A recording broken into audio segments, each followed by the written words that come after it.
Lord, I pray that you would help us worship you well during this part of our service where we come before you and seek to hear your word and understand what you have to say to us and then be transformed by it.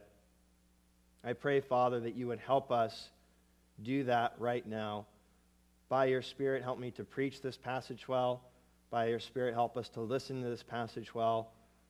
And please, Father, let our hearts and minds be shaped by you this morning. Cause us to walk out of here with your perspective on history.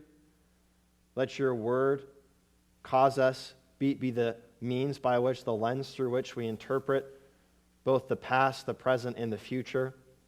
And I pray, Father, that you will cause us to be rightly impacted in our hearts, in our minds, in our lives by the truth that we're going to consider this morning, which is that you are sovereign over history. I pray, Lord, that this would go deep into us and permeate our way of thinking and feeling about the world, and that you would do this for your glory and out of your love for each of us as well. It's in your name we pray. Amen. All right, let me tell you a little bit about why I'm preaching on this passage this morning. I was actually supposed to preach several weeks ago when it was going to be this. It was actually supposed to be the Sunday after the election back in November. That was when I was planning to preach this passage. And for various reasons, sickness with Pastor Keith and the sermon that he was going to be doing at the church plant that we're supporting in Santa Cruz, I ended up not preaching that Sunday, but this passage was picked assuming that it was going to be the Sunday after the election. And that said, even though it's not the Sunday after the election anymore, it's still a very appropriate passage for us to consider looking back now on the election, on the outcome, and looking forward next month to the major transition of power that we're about to experience as a country, and whatever that means for our future as a country. I think it's safe to say that the election we just experienced will go down as one of the most consequential elections in modern American history. There were so many issues at stake in the election, from abortion to immigration to the economy to how our current administration would respond to serious developments on the global stage. And looking back on it now, we know the outcome of the election, and we have an idea, getting a better idea over time of what this might mean for the future as more information comes out about people that Trump's electing or nominating to positions within his administration. But looking back on it, I think it's interesting as a Christian to ask why we experienced the outcome we experienced. And of course, there are many answers that you'll find to that question. If you're listening to the news or political commentators, you might hear people talking about how qualified Kamala was as a candidate in the election. You might hear people talking about the American people's dissatisfaction with the current administration. You might hear a conversation about whether the left's agenda pushed too far for the majority of Americans to get behind their platform. You can give all kinds of political and social reasons for the outcome that we just experienced. But as a Christian, the Bible offers a more ultimate explanation for the major political event that just took place and that we're going to be experiencing the repercussions of now over the next several years. And that explanation is a very simple explanation. It's actually a one-word explanation. And that one word, of course, is God. God is the reason we just experienced the outcome that we witnessed last November. And surprisingly, or perhaps not surprisingly for you, had the outcome been different, had Kamala won, and say had the Democrats taken the Senate, that would still be the ultimate explanation for the outcome. The explanation would have been the same, that it was God. The main point for the sermon today is a very simple point, and it's kind of a cliche point, but it's that history is his story. Now, I didn't come up with that phrase. That's been around. I don't know who came up with that. I know it's kind of a trite Christian saying, but it's actually a good saying, and it's going to be the main point of the sermon today. I think it's a great main point in light of the truth that we see here in Daniel chapter 2, that history is his story. In other words, this movie of history is not an open script. There's somebody who's writing the screenplay for this. There's somebody who's directing this movie. There's somebody who's producing this movie. Somebody, a real person in some ways just like you and me, that's actually behind all of this. We're going to look at two questions today. The first question is, who is making this movie? And the second question is, what does that mean for you and me? So two questions, who's making this movie? And secondly, what does it mean for you and me? Let's consider the first question first, who's making this movie? James Cameron is probably one of the most famous filmmakers of our time. You might know him for movies like The Terminator or The Titanic, which won, 11 Academy Awards, Best Picture. He won Best Director for that as well. Before Avengers Endgame came out in 2019, the movie Avatar was the highest grossing film of all time. And James Cameron wrote the screenplay for that film. He directed that film, and he was the main producer for that film. It's safe to say that he was the primary creative force behind Avatar, one of the most successful movies of all time. If you remember that movie, that was the one with where the humans were on the alien planet, and there were all the blue aliens that they were able to create an alien body of that he could transfer his consciousness to, and there was a battle between the humans and the aliens. It was called Avatar because they're transferring their consciousness to another body. That's the movie, most successful movie of all time in terms of it being the highest grossing film prior to Avengers Endgame. And James Cameron was the mastermind behind the film. He was the primary creative force behind the film. This movie that we call history also has a mastermind behind it. There is a James Cameron behind this grand story, this great movie that you and I are all part of. Now, this is an interim sermon. We're in between series. We just finished up on Ephesians. And today we're going back to Daniel, but it's not jumping into a book that we have no context with or no familiarity with, because our brother Sidney, over the past year, or maybe it's been a little bit more than a year now, I don't remember, actually preached on Daniel chapter 1 and on Daniel chapter 2. So you have some familiarity with the passage that today's sermon text is coming from. We're going to be jumping back into Daniel chapter 2, but if you remember, Daniel's such a great story. If you remember from the book of Daniel, this story is set after another major political change. In fact, I would say an even more significant political change than the one our country is on the cusp of experiencing. This is not the change that Daniel and the Jewish people were experiencing. It was not like an unfavorable outcome.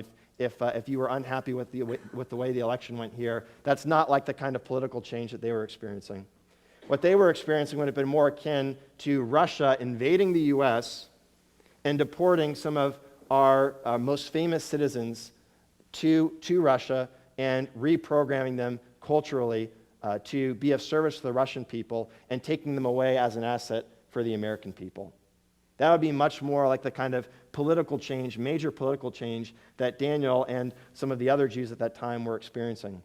See, in 605 BC, King Nebuchadnezzar of Babylon, the wicked, big, bad Babylonian Empire, besieged Jerusalem, and after the city fell, they deported some of the nobility and some other members of the royal family from Jerusalem to Babylon. And Daniel was one of those who was deported. And once they were in Babylon, if you remember from Sidney's sermon, they underwent a form of cultural reprogramming. They learned the language and they learned the literature of the Chaldeans. And we saw Daniel's prudence in picking an area that he could resist their reprogramming efforts on. He picked a diet, which for us might seem kind of like a strange thing. Like, why would you want to give up the king's great food and wine for vegetables? But for Daniel, it was a way that he could resist their reprogramming efforts. And he's set forth as a good example of faithfulness to God in the midst of a foreign nation that's in the context of being in exile in a foreign land. And then in Daniel chapter 2, we have the amazing story that sets the context for our passage today, where King Nebuchadnezzar, in his sleep, has a dream. And it's not a good dream. It's a dream that leaves him quite disturbed, actually. He's very troubled in his spirit after this dream, and he's not able to sleep. You can imagine him getting out in the morning. He's got black rings around his eyes, and he calls everybody that could possibly help him with this dream into his presence. He summons all the wizards, all the sorcerers, all the astrologers, all the Chaldeans into his presence, and they're all standing before them, and he tells them, I had a dream, and you need to help me with it. And of course, they respond by saying, O king, let us know what the dream is. That way we can interpret it for you. And Nebuchadnezzar says, no, that's not how this is going to work. See, I've made a decision, and it's a firm decision. I want you to tell me what the dream was, and then I want you to tell me what it means. And if you don't, I'm going to have you torn limb from limb. And so all the wizards, all the astrologers, all the wise men of Babylon, they're standing there and they say, they respond to him again. They say, King, tell us what the dream is, and then we'll give you the interpretation of it. And King Nebuchadnezzar replies, he says, no, I see what you're doing. You're just trying to buy time here. My decision is firm. Tell me what the dream was, and then give me the interpretation. That way I can know you're actually giving me the right interpretation. And all the wise men respond saying, King, what you're asking is impossible. No one can do this for you. The only ones who could possibly do this are the gods, and they dwell in heaven. Their flesh is not here they don't dwell with flesh like us. This enrages the king, and in his twistedness, he orders that all the wise men of Babylon be executed. He orders that all of them be put to death. And of course, Daniel and some of his friends were among the wise men that were to be put to death. And right about when this is about to happen, as the execution squad is going out to round up the wise men and to kill them, Daniel comes face to face with Arioch, the captain of the king's guard. And he asks him, what's the reason for this hasty decision on the king's part? And Arioch tells him what's going on. Daniel says, let me go into the king and ask him for time. Just give me a chance to see if I can find out what the dream was and what the interpretation is of it. And so he goes into the king's presence. The king grants his request. And then what does Daniel do? He goes back to his friends. He asks his friends to pray to the God of heaven. And God reveals to Daniel what the dream was and what the dream means. And it's amazing that before Daniel, the book, tells us what the dream was, we get this prayer of praise from Daniel to God. I'm going to read it to you, and this is the passage that our sermon text comes from today.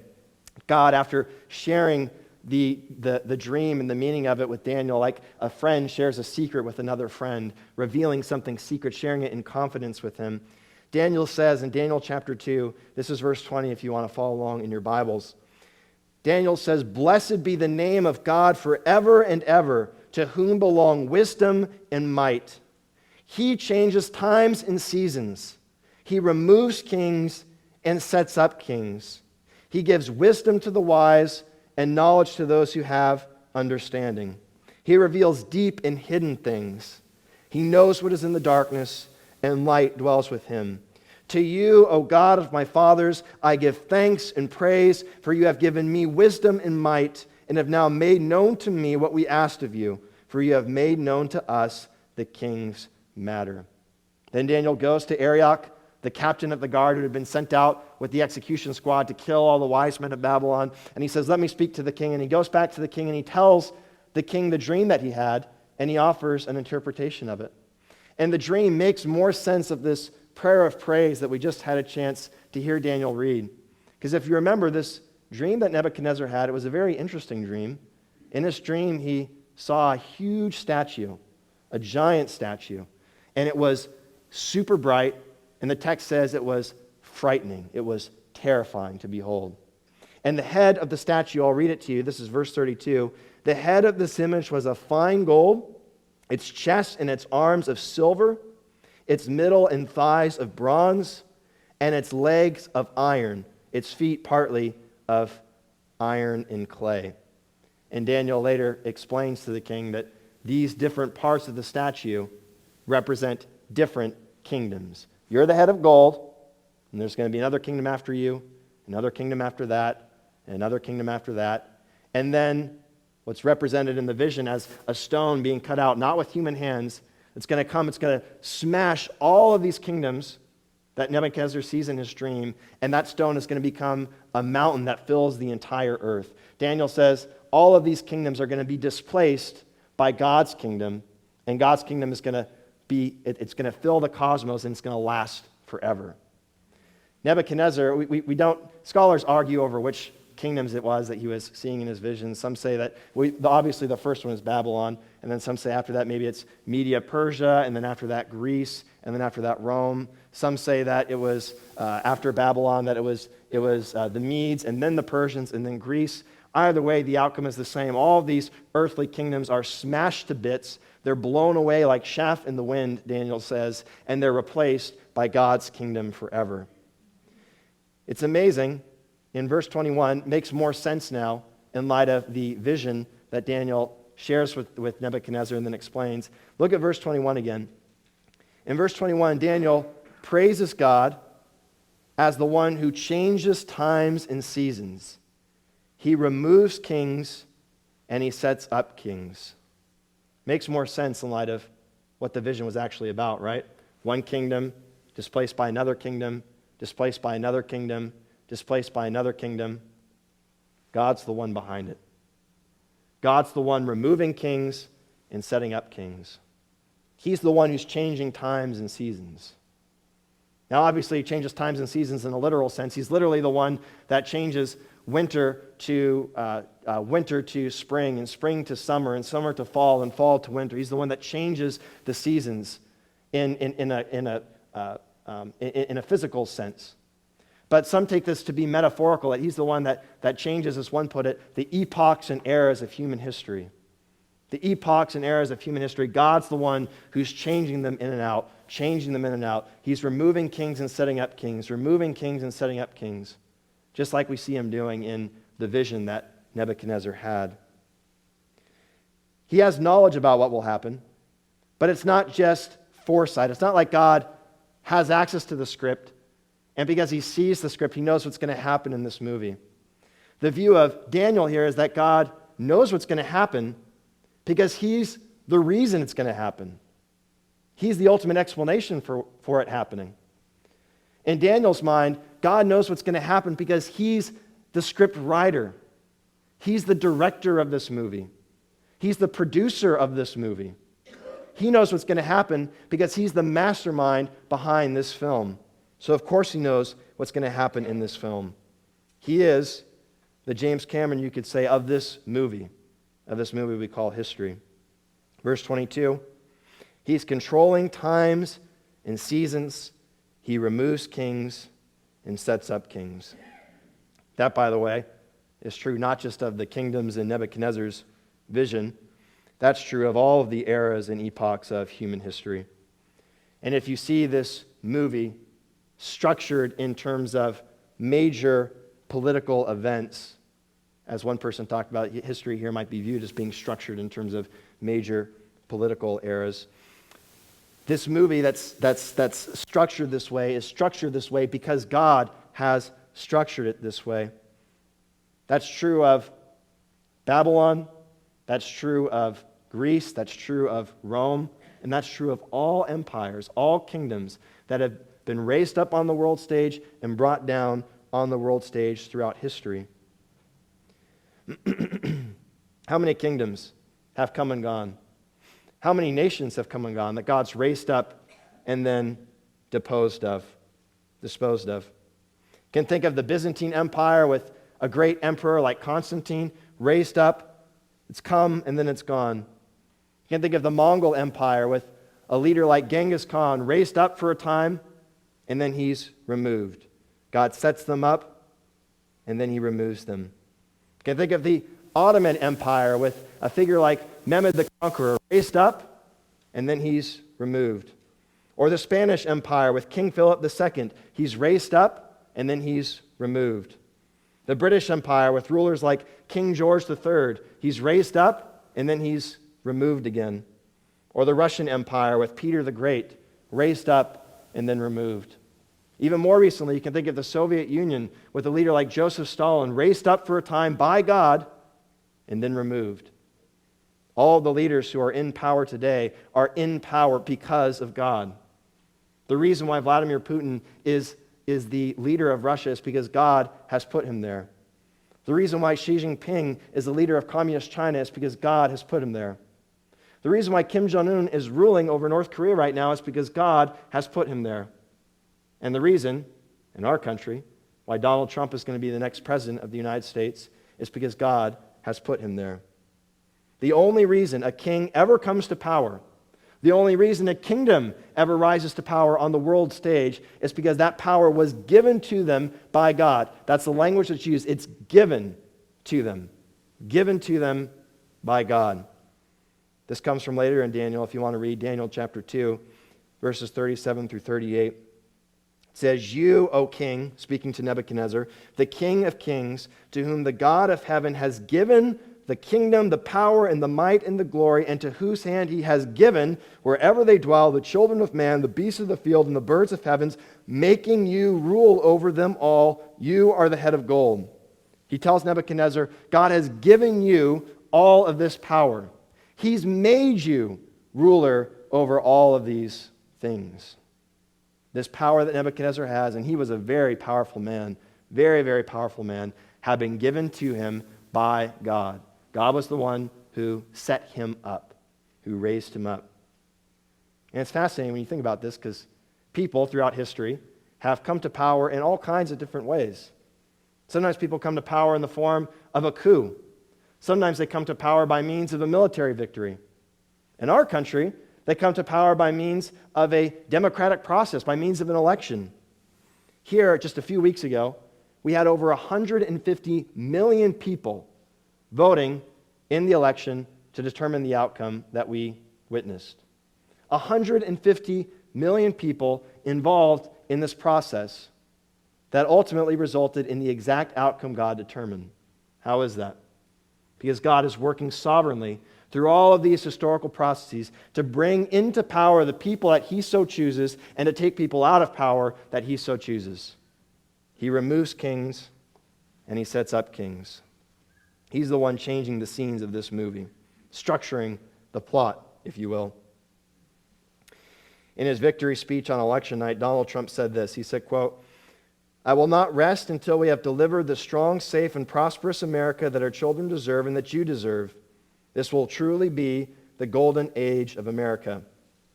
I don't know if that's true. I don't know if we are on the cusp of a golden age. But if we are, it will be because God brought this era into being. It's because he's structured the plot for this golden age to take place. If it's not a golden age, if instead we end up in World War III and I'm not here in a couple of years because I'm fighting in a battle overseas with some of you, that will also be because God structured this era, this epoch, into human history. It's because he wrote that plot. Trump also said, quote, "Many people have told me that God spared my life for a reason, and that reason was to save our country and to restore America to greatness." I'm not sure if that's the reason that God saved Trump, but he clearly did save Trump to put Trump into power, because he's the one that removes kings and he's the one that sets up kings. The reason Trump is in power is because God put him in power. And the same would have been true if he had not ended up in power. God would have been the one putting Kamala in power. He is the ultimate explanation for every major political event in human history, including the ones that we just experienced last month. Now, this is not a complicated point. I think we all grasp what this means, at least on an intellectual level. But it is an absolutely stunning point to contemplate, I think. That he is the one, this person is the one that's setting up kings and removing kings. That there's somebody actually doing this. That's an amazing thought. A real person doing this right now. This movie of history has a real director, a real producer, a real screenwriter, and he's the one calling the shots. The primary creative force, the mastermind behind this film. And interestingly, this director, this screenwriter, has leaked the plot, or part of the plot, to us. He leaked it in the vision to Nebuchadnezzar, and he leaked it in the rest of his script that we call the Bible. And that plot involves all the kingdoms of this world, Babylon, Media Persia, Greece, Rome, all the way down to today, all the kingdoms of this world being smashed to bits, blown away, and ultimately replaced by his eternal kingdom. Real kingdom with a real king on earth. If you looked at the service preparation questions that I had sent out this week, one of the questions there was, in what ways is America similar to the nations or the kingdoms described in Nebuchadnezzar's vision? And by that, I wasn't trying to make some weird prophetic point about, like one of these representing America or something like that. But America is similar to all of these other kingdoms in one very important way. It too must be smashed to bits. And that might sound kind of like a weird thing for us as Americans to embrace. A lot of us take pride in our country. We think about how mighty, how powerful our country is, one of the most powerful nations in the history of the world. But America, like Russia, like North Korea, like China, like all kingdoms, all empires throughout history, must come to an end. It must ultimately fall to God's eternal kingdom. All kingdoms must fall to his eternal kingdom. That's the plot. It's been leaked already. The one who's writing the script for this movie has shared this with us. All of it must fall to him. Who is this screenwriter exactly? If you look at verse 23, Daniel calls him something interesting. He calls him the God of my fathers. He says, to you, O God of my fathers, in verse 23, God of the fathers, God of Daniel's fathers is the one who is changing times and seasons. He's the one who's removing kings and setting up kings. The God of his father, of course, is the God of Abraham. It's the God of Isaac. It's the God of Jacob. It's the one who made a covenant promise to the patriarchs to bless him, to make him into a great nation, to bring blessing to the world. He's also the same God that delivered the Israelites from their oppressors in Egypt and led them out through Moses. And he's the same God who is the creator of heaven and earth. He's the God of Genesis 1, the God who gave the great silverback gorilla its strength, and the massive blue whale its size, and the eagle its ability to fly, and the cheetah its incredible speed. He's the same God that lit the core of the sun on fire, burning at 27 million degrees Fahrenheit this moment as we speak. He's the God who put the estimated sextillion stars in the universe. That's one followed by 21 zeros. In light of the New Testament, we know that he's the same God who has written an incredible twist in this plot of his, this plot of the movie of history.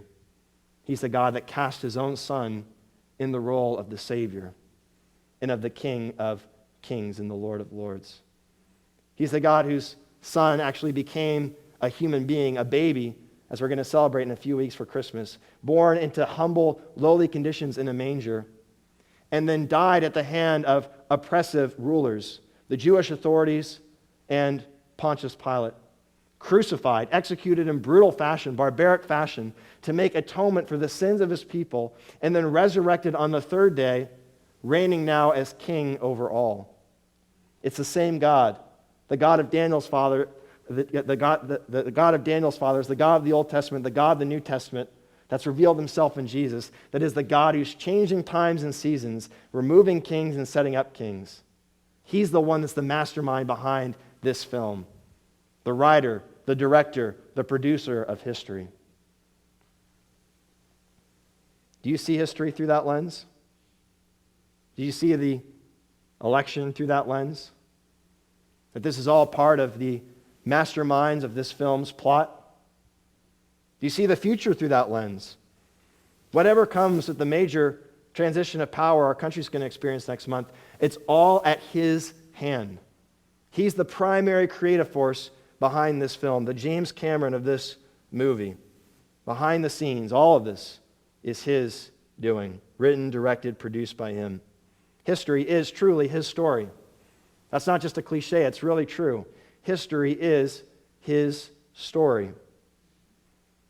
So I hope it's clear. We've seen, the answer to the first question is clear. We've seen who's making this movie. It's the God of Daniel's fathers. It's the God of the Old and the New Testament. The God we call Yahweh that's revealed himself through Jesus. Now, what does this mean for you? That's the second question I wanted to ask. The first was, who's making this movie? We've seen that clearly, I think. The second is, what does this mean for you? What does this mean for you? I'm going to give you 3 P's. They're all going to be P's so that they're easier to remember. The first P is praise. See, Daniel, he praises God in Daniel chapter 2 for answering his prayer. Right? He asked God to reveal this mystery, this thing that was in darkness. What was the king's dream? What did it mean? And he was asking this because his life and the life of his friends was literally on the line. God came through. He answered his prayers. He saved Daniel. He saved his friends. He actually saved all the other wise men at Babylon too. And so that's why Daniel is praising God. He was praying for deliverance, for salvation, for God to reveal this thing, and God did it.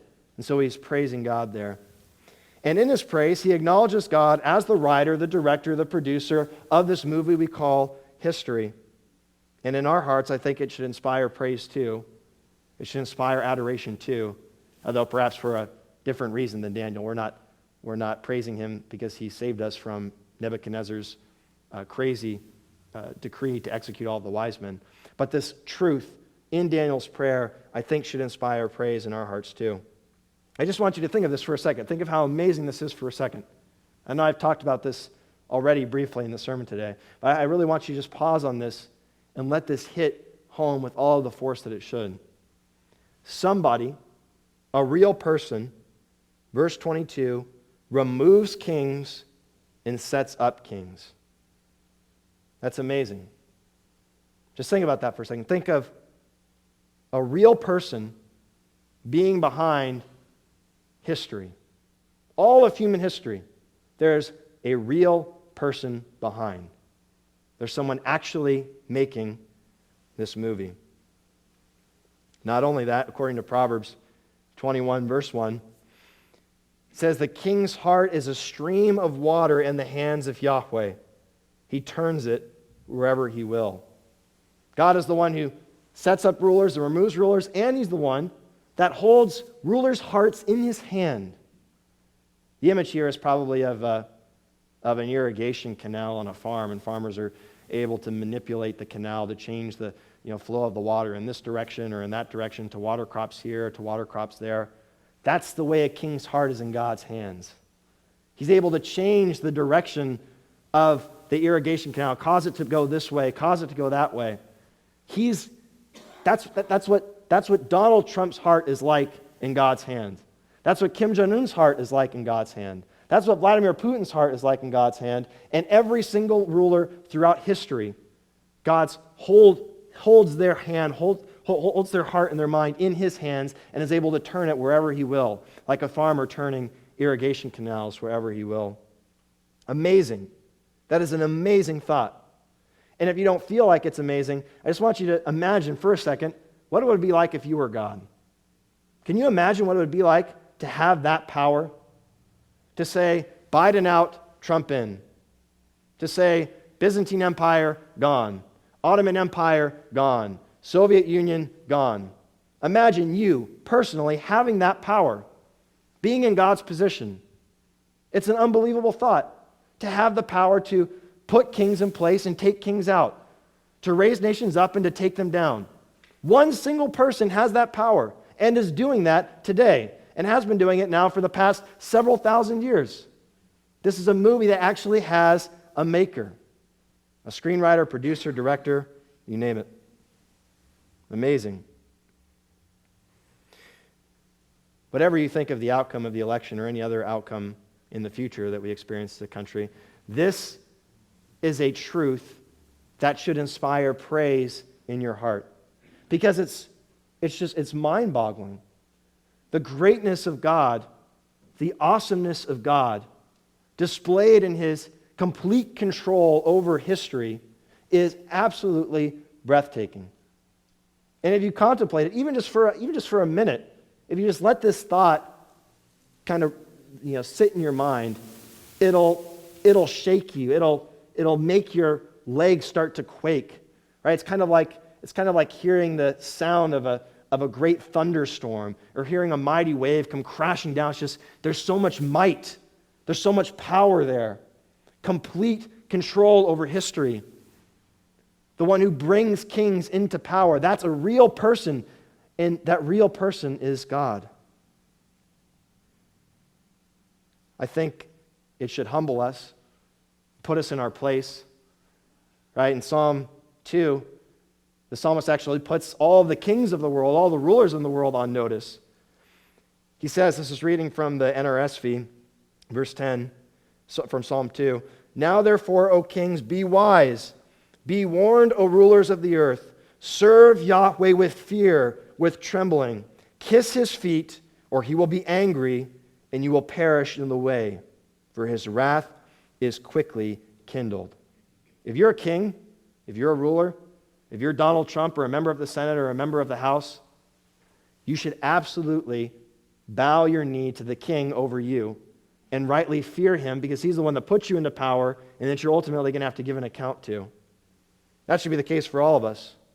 Every single one of us should bow our knees to him in obedience. He is the king. He's the director of this thing. But not only that, I think it should move us to worship him. We should stand in awe of his greatness.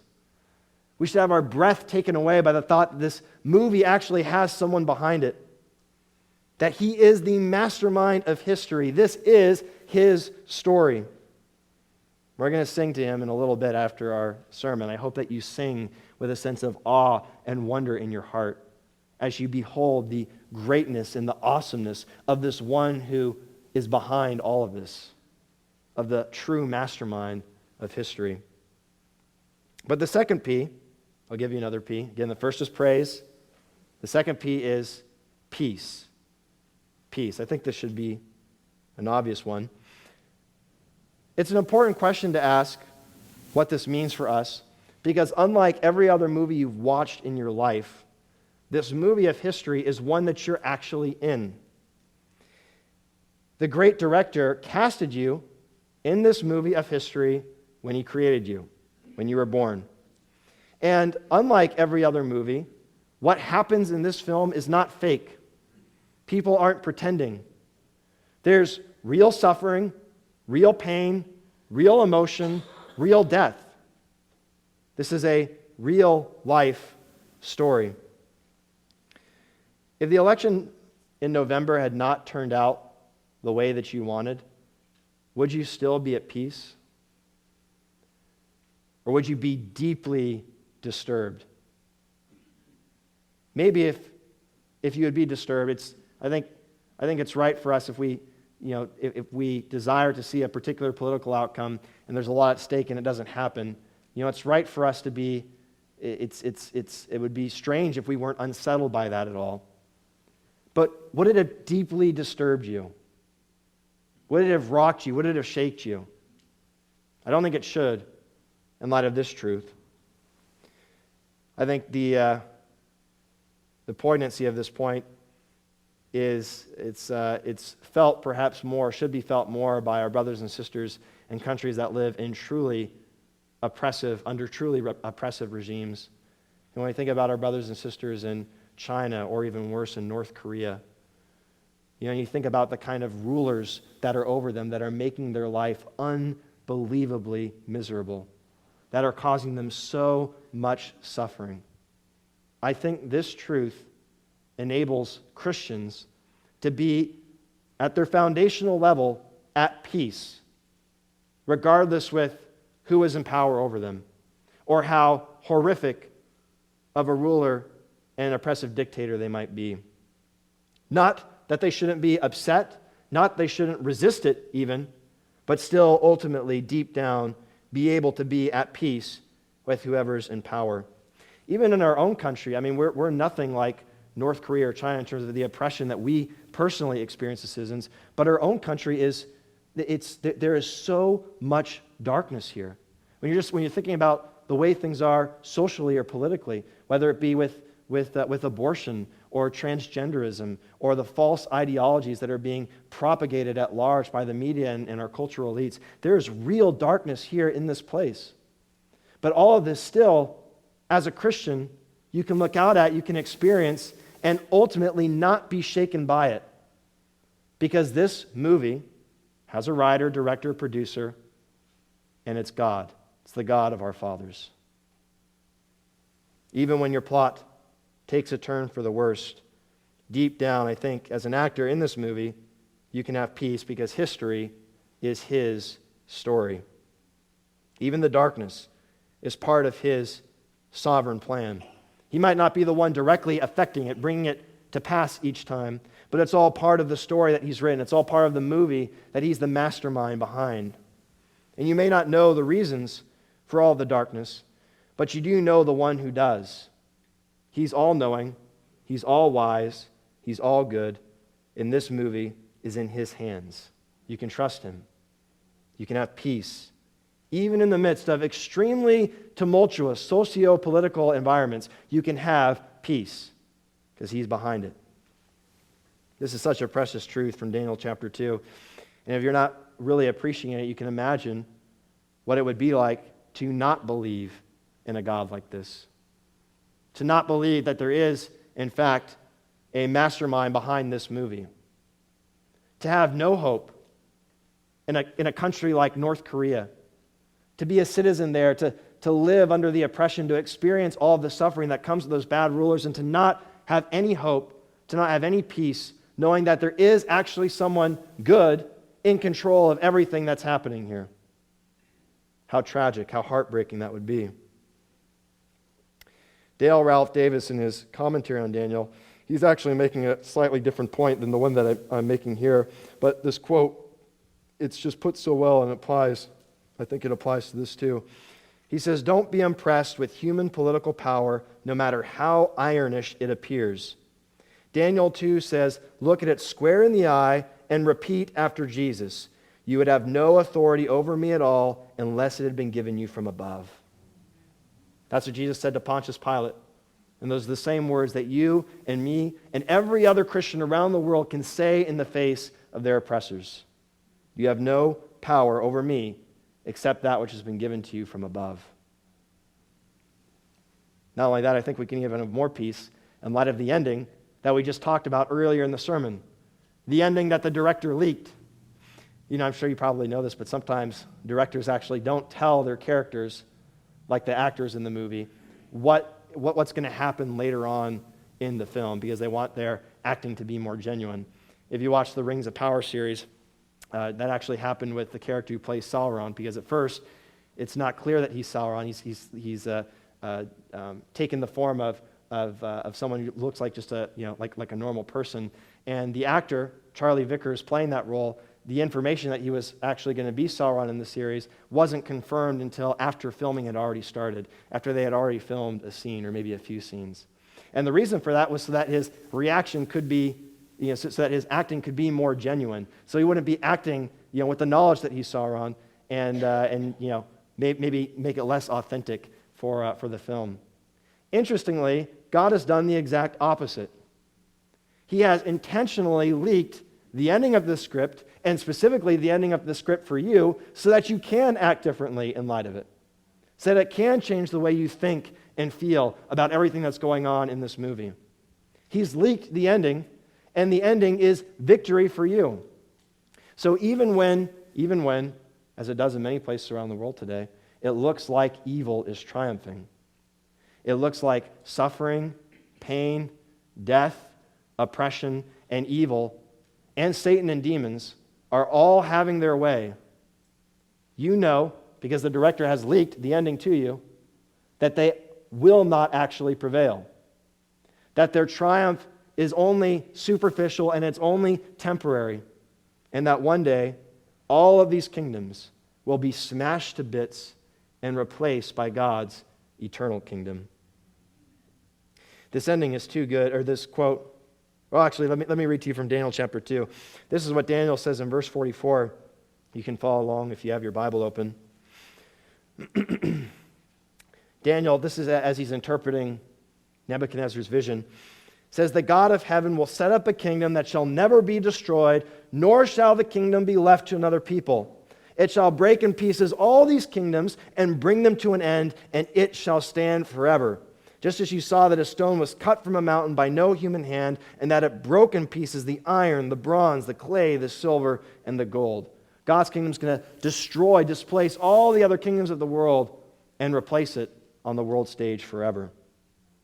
I'm going to quote from Davis again. It's too good not to quote. He says, quote, "This solid assurance of the victory of God's kingdom is meant to bring a contagious certainty to the people of God, people so often squashed under the arrogant heels of earth's kingdoms and rulers. Such an immovable dogma puts iron in their intestines and nerve in their spirits as they walk through the disappointments of life and the reverses of history.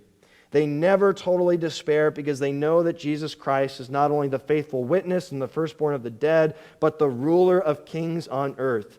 And then he says, don't forget what the God of heaven reveals to you through this dream, for this is a dream that will come true. It is a dream that will come true. This is a dream you want to believe in, and it's a dream that you know for certain will come true. This dream of the world's restoration and the eternal establishment of God's glorious kingdom. If you know the director, you know he's good, you know he's wise, and you know the ending that he's leaked, that all of this, as crazy as it seems and as dark as it seems at times, ends well, then I think as an actor in this movie, you can face the story ahead with peace. All the tension, all the suspense, all the apparent victory of evil, you can face with peace.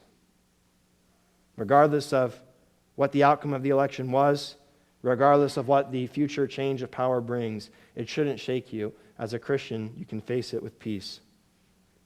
All right, here's the last P. The first two were praise and peace. The last one is prayer. I had to talk about prayer. I mean, it's too hard. This is such a perfect passage to talk about this again. If you were an actor in Avatar, James Cameron's movie, let's say you're concerned about a way the script was written, that a lot of your friends, a lot of the other characters in this movie are supposed to die in an upcoming battle. And you really didn't want that to happen. You love a lot of these characters. You don't want them to die. If you're a friend of James Cameron, you can go to him and you can ask him to change things. You can ask him to write the script differently. Cameron, cause this battle not to happen. Please don't let this be part of the script. Save my friends or save me. And he can do it because he's the writer. He's the director. He's the producer. He's the mastermind of this movie. He can do what he wants with this movie. You are an actor in this movie, and you do have access to the one behind it. You have real access to the one behind it, just as you would if you were a friend of James Cameron's performing in his movie. You can talk to the one writing this script, and he can make real changes. It's an amazing thought that you can speak to the one who is in control of history. The one who changes times and seasons, epochs and eras, the one who removes kings and sets up kings, the one who took Biden out of power, put Trump in power. You can speak to him. You can speak to him and he listens to you. Because through Christ, he's your father and you're his child. And he turns their hearts like streams of water wherever he will. He listens to you. You can speak to him. And we need to speak to him because the stakes in this movie are too high not to. We have real suffering, real pain, real life and death on the line. And when we think about the current socio-political scene, we think about our country's future, we need to be speaking to him.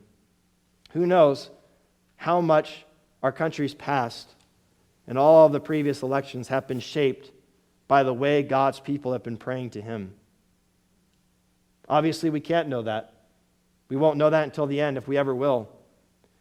But how much of what's taken place to get us to where we are today has been a direct result of God's people praying to him and him as the screenwriter, as the director, as the producer, hearing his people's prayers and actually changing history, which is his story, in light of it.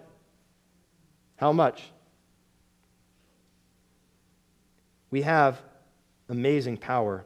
I think much more than we are willing to believe. Sometimes we feel powerless. Certainly we feel powerless in comparison to many of the rulers that are placed over us. We might even feel powerless in the face of the media that propagates a certain narrative that we feel like there's nothing we can do to overcome their efforts. Might feel powerless at times. But I want you to hear verse 21 one more time. God has more power than anyone or anything in the world today that ever has had power in the past or will have power in the future. Verse 21 says, he changes times and seasons, he removes kings and sets up kings. He puts one king in his movie, he takes him out again. Puts another king in his movie, he takes him out again. He decides who's in power, and he controls those who are in power. He has more power than anyone ever could, and you have access to him. I think it's safe to say that the one who prays to God and the one who God hears has more power than any senator, than any president, than any king, than any emperor ever has or ever could. The one who prays that God hears. Because God has power over all of them. That's an amazing thought, that you, as a child of God, are able to exert a greater influence on history than the most powerful, quote-unquote, powerful figures in this story so far. Pastor Keith talked about this quote from Spurgeon in the Sermon on Prayer that we heard a couple weeks ago. It's hard to resist reading it a second time. Spurgeon said, quote, "Prayer is the slender nerve that moves the muscle of omnipotence." That's a great image, because when you think about it, right, muscles, you can think of it, imagine a strong arm, right? It's that thin little nerve, that slender little nerve, that activates the contraction or expansion of that muscle. And so you think about a huge, strong muscle flexing. It's that thin little nerve that moves it to flex. And when you think about God and all of his power, the all-powerful one, the one who removes and sets up kings, prayer is like that thin little nerve, that simple, seemingly small little string that causes his giant muscle to flex, that moves him powerfully. The ruler of history, your prayers, that slender nerve that moves the muscle of omnipotence. History is his story. He can change it if he wants to. He can do whatever he wants with it. And he listens to you. Amazing. So why don't we pray more? Why don't you pray more? I mean, ask yourself, why are we so neglectful of prayer? And I'm a hypocrite in preaching this, because I know myself. I know that I am so neglectful of prayer. Why are we so foolish? It's crazy to me that we are not praying all the time. I think we need to be more like Daniel, who is not only a man of prayer, he prayed for God to reveal this incredible enigma so that they could all be saved. And he did, right? God answered him. And I think there's something to say about him going to his friends and asking his friends to pray with him too. They were all petitioning God together. Even if we don't quite get how this works, there's something special, it seems. There's something powerful about people praying to God together, about them petitioning God together. We need to take very seriously the incredible power, even greater power than kings and rulers of this earth have access to, the incredible power that we have as God's people to actually speak to him, the writer, director, producer of this movie of history. And we need to speak to him together with each other, like we see Daniel and his friends modeling so well for us in this passage. We want to pray boldly. We want to pray together. Obviously, in our church, we have many opportunities to do that, Sunday mornings, during the week, discipleship groups, etc. So important. So, to wrap things up, Daniel's prayer of praise, it reveals an absolutely mind-blowing truth, that history is his story, God's story. Come talk to the director. We have his ear, right? As we look back on the most consequential election, perhaps, in our country's recent history, and as we look forward to whatever epoch or era awaits us, as Christians, we can interpret all of this in light of the incredible fact that God is the ultimate creative force behind this. He's the mastermind behind this movie. We know who's making it. It's the God of our ancestors. History is his story, and we know what it means for us. It means we should fall before him in praise. It means that we should face the future with peace, and it means that we should fervently seek him in prayer. Praise, peace, prayer. Let's pray together right now for that.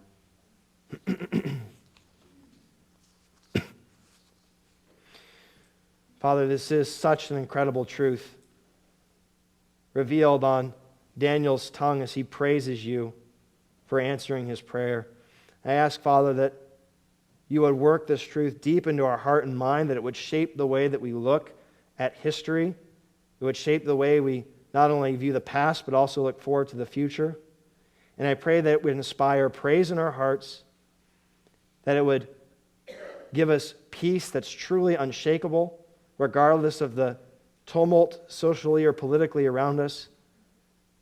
And it would also cause us to come before you fervently in prayer and to pray to you together. All of this, Lord, we ask for your glory and that you would do out of your love for us too. It's in your name. Amen.